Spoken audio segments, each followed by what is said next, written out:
家里没空调，比较热。第二天，局长，哎，你这是干什么？安个空调给您。来，赶紧忙活起来啊！不能要，我绝对不能要。上个星期，哟，张局，您来了，怎么没提前通知一声？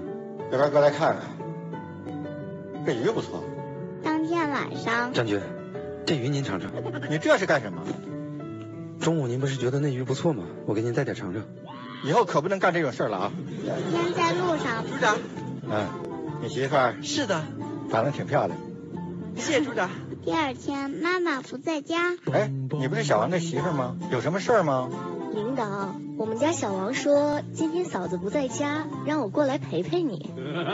当领导真好，怪不得那么多人都喜欢当领导。我以后也要当领导。爸爸，我喜欢楼下周副局长家的女儿。不行，那是你同父异母的妹妹。